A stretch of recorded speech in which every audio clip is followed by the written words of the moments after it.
From NOLA with the Forstalls. This is Chats with Chip. One-on-one conversations with my father, mentor, and hero, Chip Forstall. He's an attorney and a lover of all things New Orleans. He's here to share his expertise and opinions with you. What's up, New Orleans? Welcome to the podcast. I am your host, Jonathan Forstall, and today's segment, Chats with Chip, where I sit down with my father, Chip Forstall, the founder of this firm, my father, my rock. Let's get going. How are you doing, Dad? Great, but I want to tell you one compliment first and stuff. I saw the Amanda Shaw podcast. Oh, you did? Yeah, and I have to tell you something. It was great. Yeah? I flat out enjoyed it. She was great. Yeah, she was great. I tell you what, I've enjoyed her through years. I've seen her, but I mean, to sit down and have her actually talk instead of singing, I thoroughly enjoyed it. It was cool. She's a really good person. She's got a great personality. And that week that we did the interview was actually, it was like 3 days before she performed at Jazz Fest. Okay, well, I was gonna say, you could tell that. That's what I liked, I think, just the energy. Yeah, it was great. Yeah, her energy was definitely there. Yeah, she had a great story, too. Yeah, I looked at it just to kind of like get an idea, and then I kept looking and watched the whole thing. That's awesome. Yeah, that was great. That makes me happy. Yeah, because I've been busy. Yeah, I know. We've been busy. Yeah, in fact, today, after this podcast, I'm leaving and taking my 18-year-old to Auburn University. For first year college, and excited beyond belief. I woke her up this morning when I left the house. Called her at 8:30, and I said, "Good morning to you. Good morning." So I sing to her in the morning. What? I said, "I'm excited. You're going to college." Yeah. I'm still sleeping. I said, well, it's time to get up and get the real last part of the stuff packed. So my wife and I are leaving right after lunch today, and she's moving in tomorrow between 1 o'clock and 2 o'clock tomorrow. So for those of you listening, not watching, he's smiling right now. Yeah, I am. No, I am. We've been talking about this for a while. For a long time. Most of you, a lot of you may know, but a lot of you don't know and stuff. I raised my grandchildren. I actually ended up adopting them. Yep. I got them when they were 2 and 5, and they're now 15 and 18. We got that picture. I want to grab that picture of you and your Beamer coming back from Austin. Yeah, well, with the top down. Yep. And pulling up to the house. I never forget that. That one's No, that was a different picture. But I had the SUV because I had to get all that stuff. Gotcha. But I remember that picture that they were in the backseat. They were cute as can be. They were so little. And now they're getting 2-year-olds in diapers when I got them. Yeah. So and then 5 and now going to college. In 1,111 days, the little one is going to be going away to college. But who's counting? Nobody.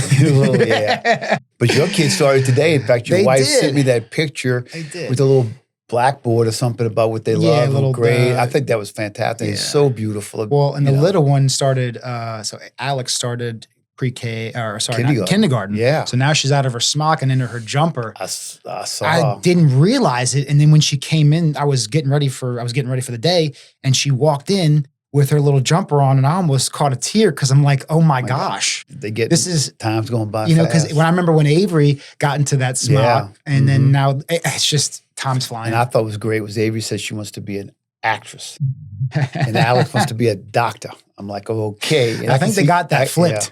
Yeah, well, probably so. Yeah, my older one is super, super smart. My younger one is got more personality than anybody should be allowed. I mean, she is something else. She's just a joy to be around. She's funny. But it's that time of year, back to school, back to school. So as a reminder, everybody who's listening, it's back to school. So be careful with the school zones because they are giving tickets. There was an article yesterday about the policemen. They're going to be real on everybody's, butt and stuff until things get kind of situated because the safety of the children comes first. Right. And I think a lot of it comes down to, people are not adherent to those school zone warnings during the summer, so they get in that routine, right? Right now, the cameras are not working. There's some kind of lawsuit or something going on. There's a law that was passed, and they working on that. But the policemen are definitely out. Yeah. So just let everybody know. Be careful. Definitely. And the other thing is, it's not just that, but the kids. There's a reason to slow down because kids can run out into the street. They don't have the mental faculties that we have as older people. So young kids, get a little wild and crazy, and y'all who have kids don't understand that. So just be ultra careful around schools. Yeah. And that's I think for us parents, we definitely see that, but it's the people that don't have kids, I think don't always forget. You just forget, right? Yeah. I was driving down the street the other day, and a kid I was driving slow, and the kid just ran out between the two cars. That's the problem. And it was a truck, and I couldn't even see his head until it was, out. But because I was going slow, it was safe. So that's a great tip, and school zones, it's that time of year. Yes, that's that time of year. So for today's topic, though, we're talking about negotiating with insurance companies over the 30 years, which you've learned about people. So, remember this, you keep saying 30 years. I've been in business by myself for 30 years. I've been practicing for 47 years. Okay. In the first year, I did some defense work, and I worked for another firm for a year and a half. So I would say 45 years of talking to insurance companies. 45 years. Gotcha. So it's a long time. Not to go too deep into it, but why didn't you why did you only spend a year doing defense? I guess I didn't. I mean, I know why I didn't. I know why. I didn't like insurance. I'm much more of a people person. I want to take care of people. And insurance companies, it was about, again, I've said this 100 times, it's about paying people the least amount they can. If they were just honest with people and pay them what they deserve, they wouldn't need us. They wouldn't need us. That's right. They wouldn't need us. They wouldn't have a job. That's right. Yeah. And I think, I think it just takes a certain person to do defense work. It takes a certain person to do plaintiff's work. Absolutely, without a doubt. So absolutely, without a doubt. And we are cut out for the plaintiff's work. I can say that too. That's why I've done so well. That's exactly right. Yeah, you found your niche. Yeah. So after 30 years of negotiating with insurance companies, what have you learned about people? Well, I'm going to tell you, there's a lot. Yeah, and I hate to go back in time, but I have to start back in time. So when I first started practicing law and dealing with insurance companies, back then, insurance companies had adjusters who handled the claims. And the adjusters had authority. In other words, this adjuster had, if you're a young adjuster, you maybe had $2,500 worth of authority. If you were a more senior adjuster, you maybe had $10,000. And then the adjusting manager had maybe $25,000. Then the two managers had maybe $50,000. So they had like layers. Yeah.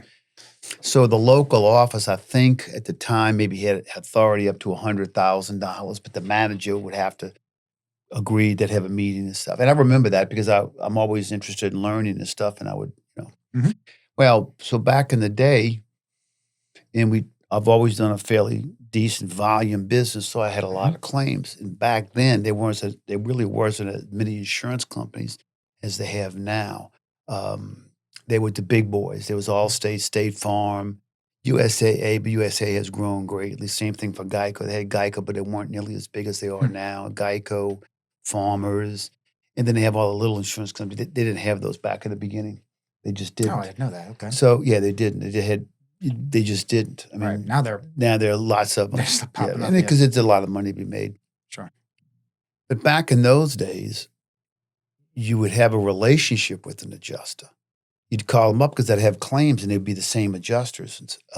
And they were local? They were local. Oh yeah, they were located on Bullard, and they were located in Metairie. I think they had an office across the river. So the office in Bullard took care of mostly Orleans Parish, and the one is in Jefferson. The one's out by in Metairie had the one took care of Metairie and that area out there, and that's the way it worked. That sounds so nice. It was because you could talk to people, and they would know. They knew who had good cases. They knew who the lawyers were. So you would talk to them and stuff. And I used to tell people this. I'd call them up and we'd talk about the kids, my kids, would talk about whatever. It would take 3 minutes because everybody knew what the case was worth. If you did what I did, which was, decent volume, you knew what the case was worth. You knew, the good parts of the case, the bad parts of the case, how many times they went to the doctor, what doctor they went to, if they had any tests done. And you could evaluate the case, and truthfully, the adjuster do the same thing on their side. And we were never more than $1,000 apart because they knew what they were doing, and I knew what I was doing. And you'd settle most of the cases. I filed more lawsuits in a month than I used to file in a year back in the day. Yeah, because if you had clear liability and you had, decent injuries with, not a big, with not a bad client, we'd both know what the case was worth within $1,000. So you'd usually fight over $1,000, $1,500, and you compromise. But I guarantee you, I'd handle claims, and I'd say back in the day, we filed suit on maybe 15, 20% of them. And, then it got to the point where we filed suit on 50% of them. And that goes back. Well, what happened was some pencil neck, MBA from Harvard in Boston or someplace decided that they're going to do a computer program and come up with this analysis. Mm-hmm. So you took these adjusters who had literally 20, 30 years of experience. So they knew all the lawyers. They knew who was good, who was bad. They knew who would go to trial, who wouldn't go to trial. They knew who was full of bull, who was straightforward. Sure. And then the jurisdictions too. And there was different jurisdictions. The difference between Orleans and Jefferson, and God bless the difference between Jefferson and Tammany. They knew the doctors. They knew who the lawyers were. And all that stuff matters. And all of that matters. So you talk to them and stuff. I mean, and they knew you. They know most of the people who they knew you. And and I never forget. I need a favor in this case. Can you give me a little bit more just because I need a favor? I'm going to cut my fee a little bit. I got to get this person this much money, whatever. And then sometimes they'd call me and say, man, look, this is not a great case and stuff. I mean, you really need to take this. And say, yeah, and you worked it out. And people got paid their money right away. Everybody was happy. It worked great. So this pencil neck or some people decided to use a computer program. And they would spit out these numbers that didn't make sense. And so now the justices, the people who work, they don't have authority. Mm-hmm. They get a number, and that's what the number is. I mean, and there's no real. That's why we file so many lawsuits. I mean, we file so many lawsuits because so talking to them now as opposed to talk. How about this? I handled 40% more cases with half the lawyers that I handle now because we were able to settle cases. Right. And you didn't have to file all these lawsuits. And now they file a lawsuit, they want to take a deposition. And I've told you this before, and I've told y'all this before. It goes back down to, I remember when Geico went from paying claims to paying $500 a claim, they said you get $500 a month when everybody else was paying $1,500 a month. And they did that for a year. Allstate did it for a little over a year. And what they did was they basically stopped paying claims. So they had all of this money they didn't pay. And at the time, that's when interest rates got real high.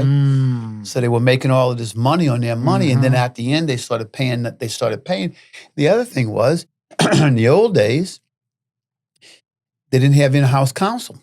It was all attorneys. They had attorneys they hired them, outside attorneys. So they had to pay them.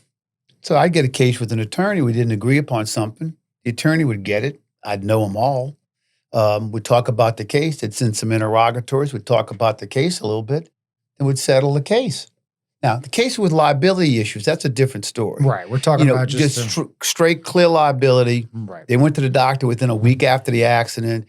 There was rear-end collision type of stuff, or stop sign where the other person at the stop sign pulled out on my client. Those were the cases we talk about. The liability cases I understand. Mm-hmm. We have our defense attorney luncheon once a year in December, and I tell them all, will you beat us at one point in time or another?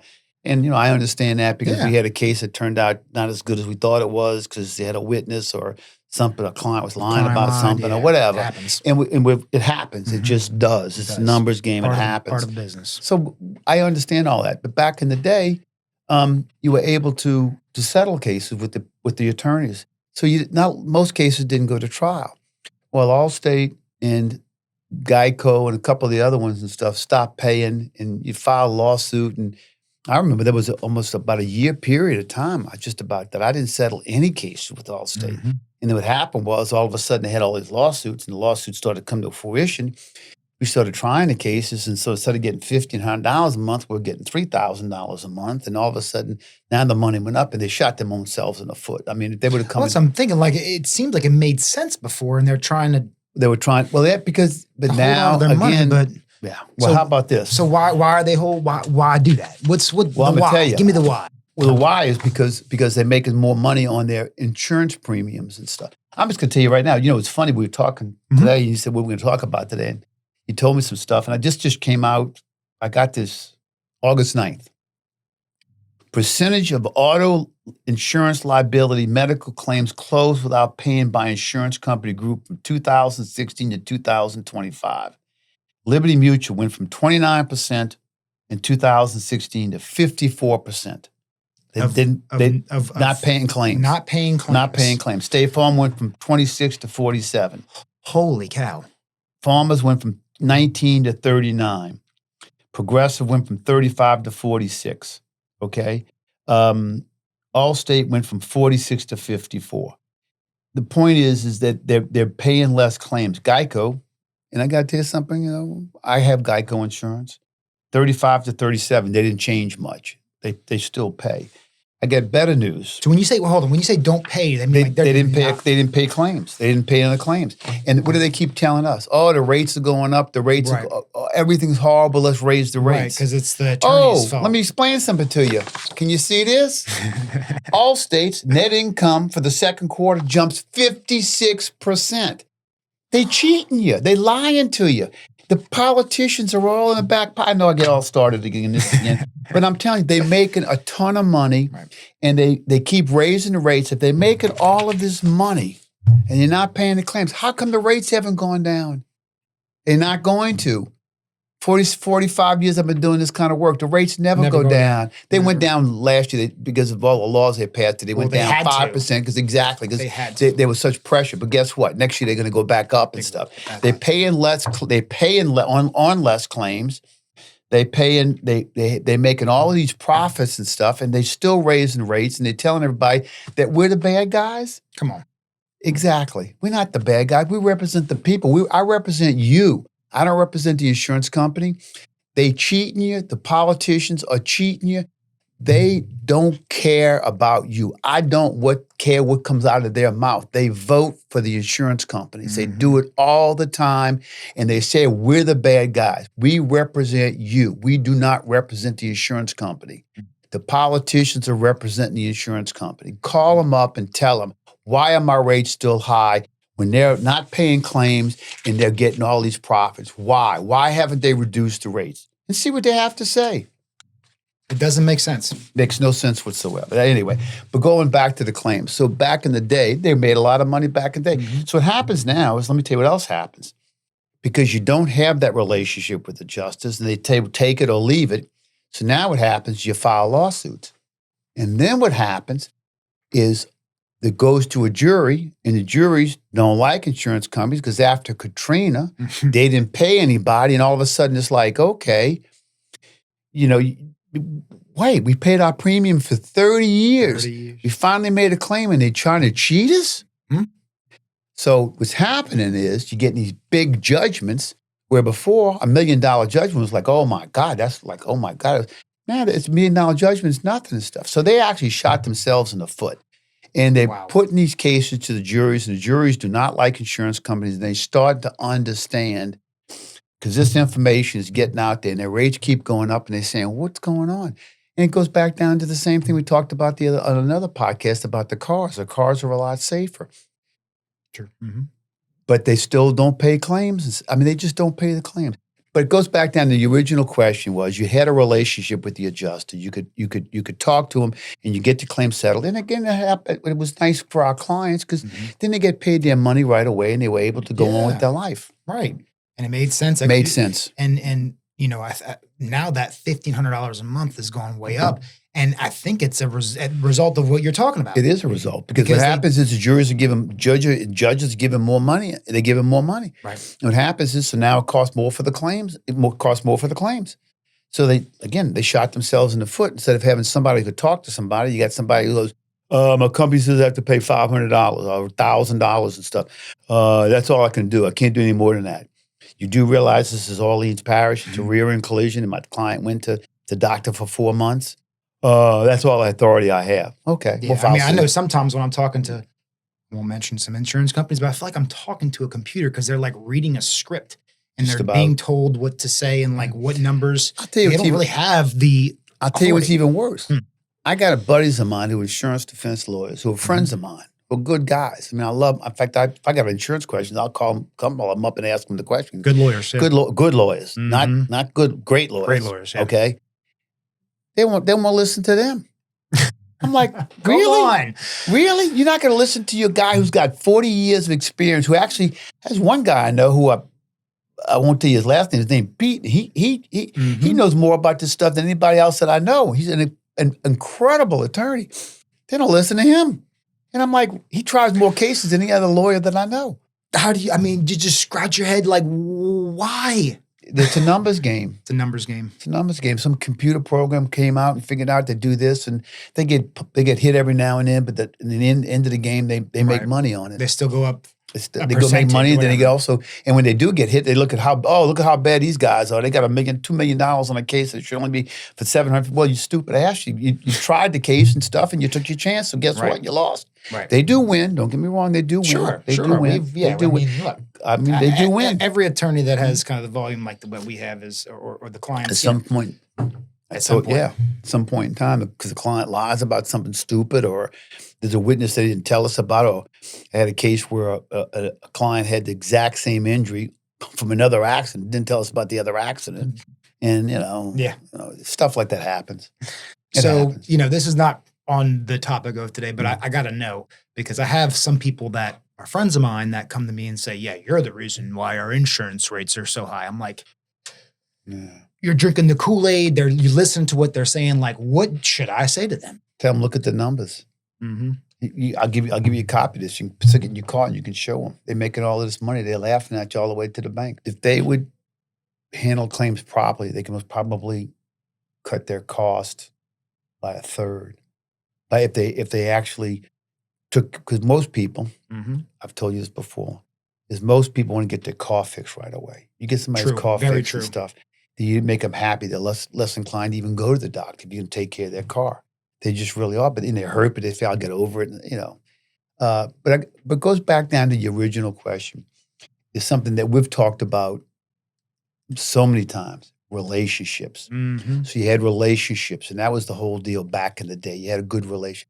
I still have good relationships with defense attorneys. True. And I mean, I'll tell them, here's my file. Look at it. If you got something that I need to know, let me know. Right. And I'm smart enough to know that if you got something on my client, I got to discount the case and get the case settled. Because again, there's always that risk.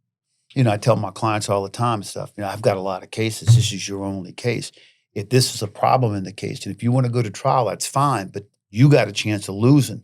Right. And if you lose, you get paid nothing. I'm not worried about me. I'm still going to go home to my house at night and I'm getting paid from another case or something. But I worry about them getting paid on their case. So that's why we take that in consideration. But we have good relations with the defense attorneys and stuff. And I tell them all the time, if you got something, let me know and I'll adjust my demand. And most of them, the ones that we know and we like, they'll tell us. Right. And we get the case. But it's all relationships. It's all relationships. It's relationships. And we know when we have a good case and they know when we have a good case. And we know when we have a bad case and they know when we have a bad case. Exactly. And it's, and that's what you can get through that. That's that's all about is relationships. So it's kind of like the adjusters used to have the relationship with them, and I didn't even have to talk. In fact, I got guys who are friends of mine who retired and stuff who still come to our defense attorney lunch. We like them so much. I mean, I got 3 or 4 of them that come every year, and they've been retired for a couple of years, but I don't care. I like them, and they come. Right. So that's the kind of relationships you have and you develop. But the other thing is, let me tell you something else that people don't realize. 40 years ago, the average car cost $25,000. Now the average car costs $50,000 or $55,000. It's how about airbags? If your airbag goes out, go price an airbag. Each airbag is like $1,800 or something just for an airbag to replace the airbag.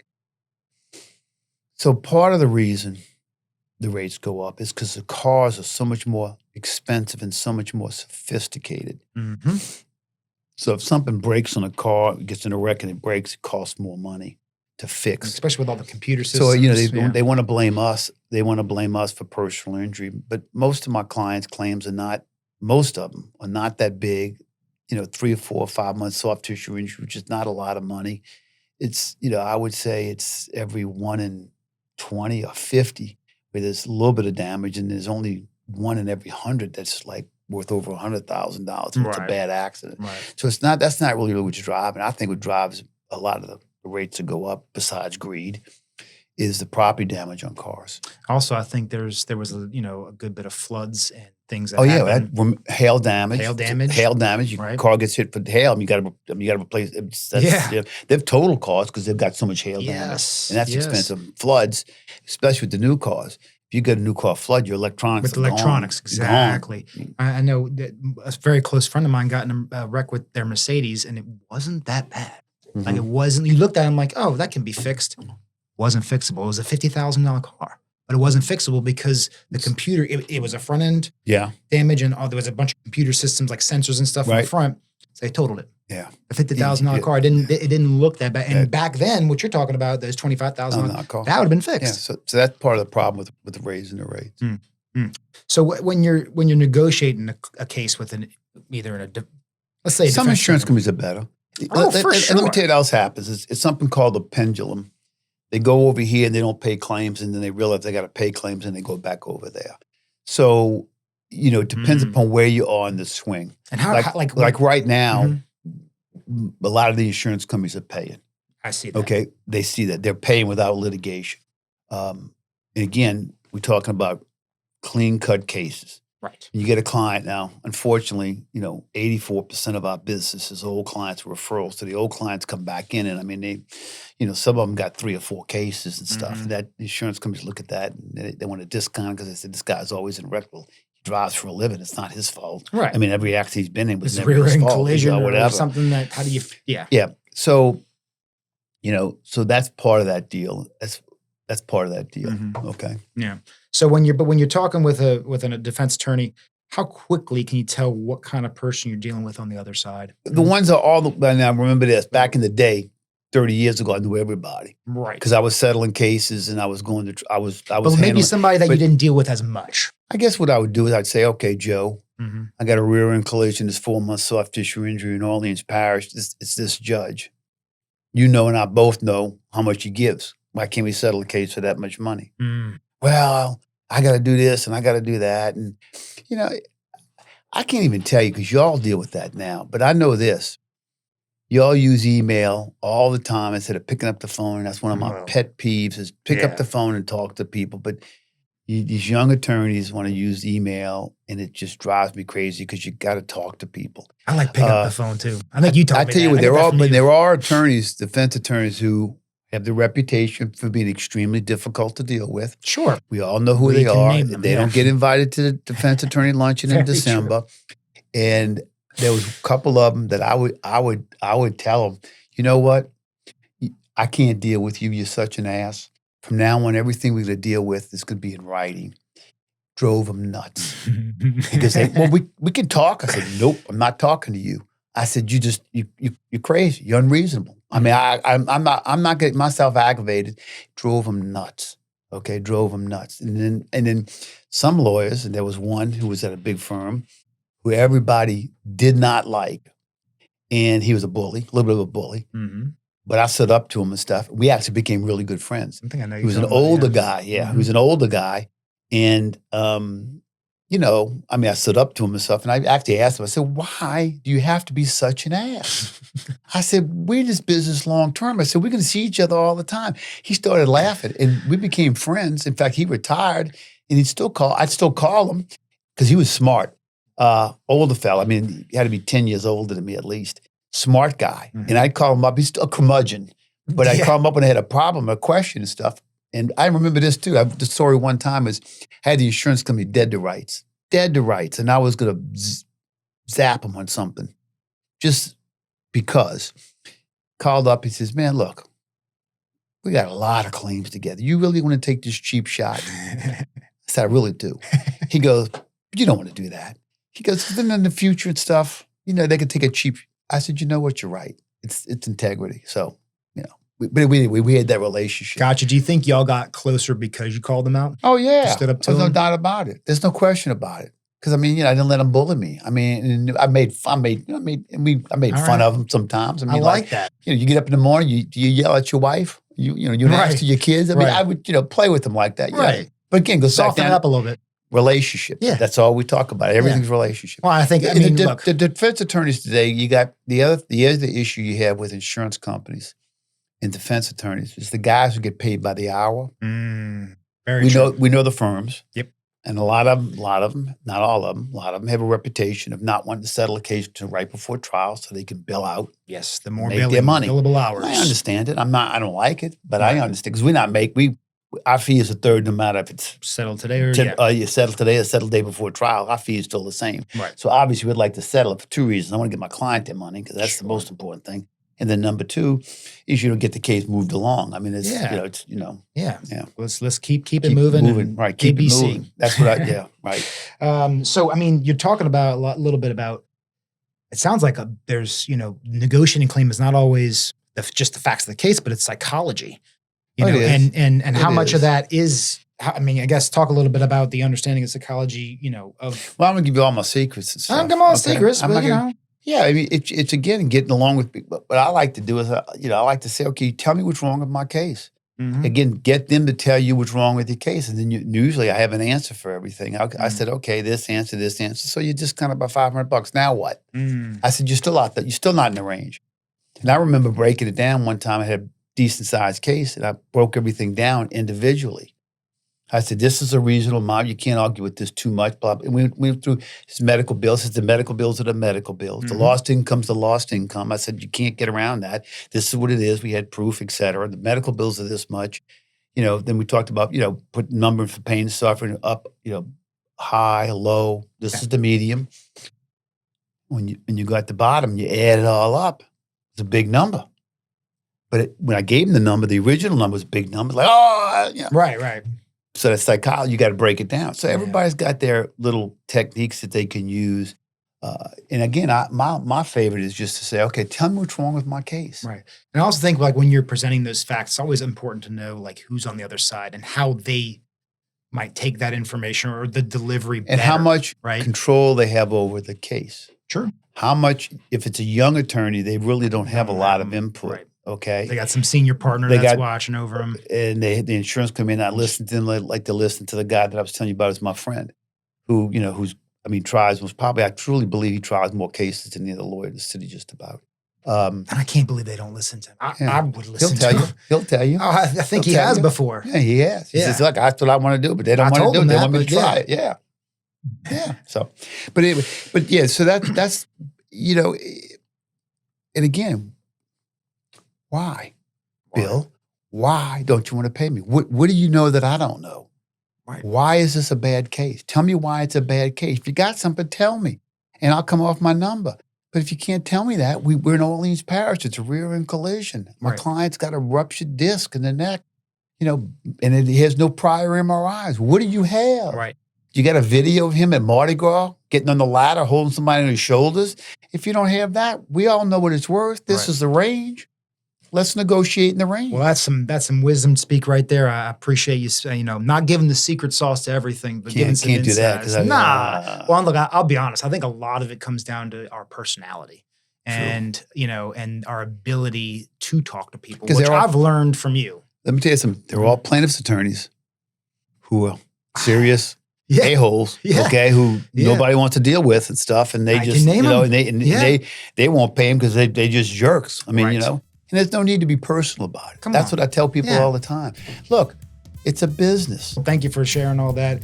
If you enjoyed anything about this podcast, got anything from it, please give us 5 stars. It goes a long way. Check back in next week. We'll have some great guests. And remember, Allstate, net income jumps 56%. That's right. Did our net income jump 56%? I don't think so. So that about rounds out for today. Thank you for tuning in. Check back in next week. From NOLA with the Forstalls is presented by Jonathan and Chip Forstall. Executive producer, Mona Lisa Johnson, Sierra Media Productions. Host, Jonathan Forstall. Casting director, Jonathan Thomas, Ascension Branding and Marketing. Post-production editor and voiceover talent, Matt Pawlowski, Redline Studios in New York City. Produced by Ascension Branding and Marketing and Sierra Media Productions. Thanks for listening.